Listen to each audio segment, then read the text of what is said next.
Bismillahirrahmanirrahim. Assalamualaikum warahmatullahi wabarakatuh. Alhamdulillahirabbil alamin wa bihi nasta'in wa ala umurid dunya waddin.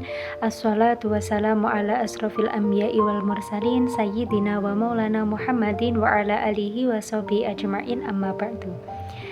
Yang terhormat Bapak Dr. Haji Sukarji MPDI selaku Ketua STAI Diponegoro Tulungagung. Yang terhormat Bapak Dr. Muhammad Khalid Thohiri MPDI selaku Ketua Prodi PAI STAI Diponegoro Tulungagung. Yang kita hormati bersama Bapak Muhammad Ali Sotik MPDI selaku dosen mata kuliah Sosiologi Pendidikan Islam. Pada kesempatan kali ini saya, Alia Hilmi Nurul Iza, akan mempresentasikan video yang berjudulkan Posisi Pendidikan Islam dalam Agama.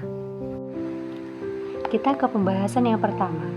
Pembahasan yang pertama ini kita akan mengenal apa itu pendidikan Islam. Pendidikan Islam adalah proses pengembangan dan pembentukan potensi manusia dari mulai akal, jasmani, dan rohani yang berdasarkan sumber ajaran Islam, yaitu Al-Quran dan Hadis. Tujuannya agar manusia tidak pintar secara intelektual saja, tapi manusia memiliki akhlak yang mulia sehingga bisa mengamalkannya dalam kehidupan sehari-hari. Siapakah pendidik dalam pendidikan Islam? Jadi, dalam pendidikan Islam kita mengenal Allah Subhanahu wa taala sebagai pendidik utama kita. Melalui apa Allah Subhanahu wa taala mendidik manusia? Jadi, Allah mendidik manusia melalui ajarannya. Kalau kita yang beragama Islam, kita mengenal Al-Quran dan Hadis sebagai sumber ajaran utama kita. Lalu Rasulullah SAW, guru-guru kita dan orang tua kita itu sebagai perantara Allah menyampaikan ajarannya. Jadi kita tanpa Rasulullah, kita tanpa guru dan tanpa orang tua, kita tidak akan bisa menjadi orang yang berilmu. Itulah mengapa kita selalu membutuhkan bantuan orang lain untuk mencari ilmu. Salah satunya adalah dari guru dan dari orang tua kita. Melangkah ke pembahasan selanjutnya, yaitu posisi pendidikan Islam dalam agama. Di sini saya akan mengambil beberapa contoh dari pendidikan pesantren yang pernah saya tempuh sebelumnya. Jadi, pendidikan Islam dalam agama memainkan peran yang sangat beragam. Salah satunya adalah sebagai pendidikan akidah. Jadi, dalam Islam kita diajarkan untuk menanamkan iman yang kuat kepada Allah Subhanahu wa taala. Salah satu contohnya yang ada di pesantren adalah anjuran untuk berpuasa Senin Kamis. Jadi, berpuasa Senin Kamis ini walaupun tidak wajib, tapi bertujuan untuk mendekatkan diri kita kepada Allah dan menambah iman kita. Yang selanjutnya adalah posisi pendidikan Islam sebagai pendidikan akhlak. Kita sebagai orang Islam diajarkan untuk memiliki akhlakul karimah atau akhlak yang baik. Kita contohkan di pesantren. Di pesantren, santri yang telah menempuh pendidikan itu diajarkan untuk bersikap sopan kepada yang lebih tua. Seperti contoh ketika sambang, itu selalu ada etikanya. Jadi dalam pesantren itu terdapat aturan-aturan yang mengikat santri atau mengatur santri untuk selalu bersikap sopan kepada orang yang lebih tua, kepada guru-guru atau kepada masyarakat sekitar. Selanjutnya adalah posisi pendidikan Islam dalam pendidikan syariah. Pendidikan Islam dalam syariah memainkan peran penting dalam mengajarkan bagaimana tata cara beribadah dan muamalah secara baik dan benar. Kita contohkan dalam pesantren. Dalam pesantren, santri diajarkan untuk beribadah secara baik oleh asatidz dan asatidah. Bagaimana cara mengajarkan asatidz dan asatidah ini kepada santri? Nah, cara mengajarkannya ini melalui kajian kitab kuning yang dilakukan setiap harinya.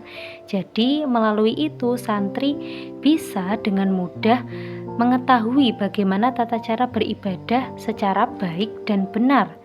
Seperti contoh, diajarkan dalam pesantren bahwa kalau memakai mukena itu harus menutupi dagu.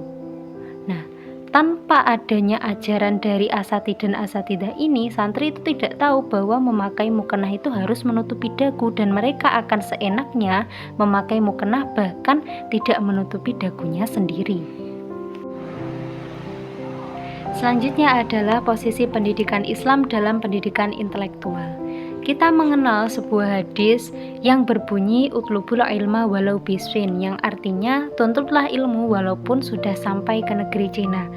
Jadi di sini Islam mengajarkan kita untuk terus menuntut ilmu sebanyak-banyaknya walau dengan jarak yang sejauh-jauhnya, yaitu negeri Cina. Bukan berarti kita harus ke negeri Cina untuk menuntut ilmu, tapi walaupun kita jarak menuntut ilmunya itu jauh, kita harus menempuh waktu yang sangat lama juga, itu kita tidak boleh menyerah dan harus bersungguh-sungguh. Seperti contoh dalam pesantren, santri tidak hanya diajarkan tentang ajaran agama, tapi juga diperbolehkan untuk belajar terkait pelajaran formal di sekolah. Seperti santri dibolehkan untuk belajar matematika, dibolehkan untuk belajar sains, dan lain-lain seperti pelajaran yang ada di sekolah.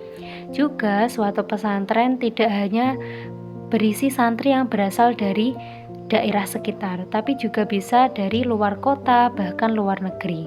Di sini menjadi semangat seorang santri untuk terus menambah ilmu pengetahuannya dan menjadi motivasi bahwa tidak hanya dia yang mau di pesantren ini, tapi juga santri yang berasal dari daerah pun mau untuk nyantri di pesantren tersebut.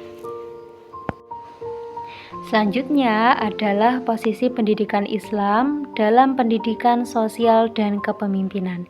Kita diajarkan untuk selalu berbaik hati kepada orang-orang yang ada di sekitar kita. Kita juga dituntut untuk menjadi uswatun hasanah atau teladan yang baik bagi orang yang ada di bawah kita. Jadi di sini dicontohkan dalam pesantren bahwa di pesantren itu selalu memiliki kepengurusan, walaupun itu kepengurusannya dari santri. Jadi dari sini membentuk santri yang peka sosial dan bisa bertanggung jawab terhadap apa yang diberikan atau amanah yang diberikan. Yang terakhir adalah kesimpulan. Kesimpulan dari presentasi hari ini adalah pendidikan Islam memainkan peran yang sangat penting dalam kehidupan manusia, terutama membentuk insan kamil atau manusia yang sempurna. Dalam pendidikan Islam kita diajarkan tentang bagaimana tata cara beriman kepada Allah, bagaimana menjadi manusia yang berakhlakul karimah, bagaimana menjadi manusia yang taat beribadah serta beribadah dengan tata cara yang baik dan benar. Kita diajarkan untuk cerdas intelektual, dan yang terakhir kita juga diajarkan untuk menjadi pemimpin yang cerdas secara emosional dan sosial. Mungkin itu presentasi dari saya, ada kurang lebihnya mohon maaf. Saya Alia Hilmi Nurul Iza, izin undur diri. Semoga kita selalu digolongkan dengan orang-orang yang diberi petunjuk oleh Allah Subhanahu wa taala. Ilal liqa ma'assalamah, Assalamualaikum warahmatullahi wabarakatuh.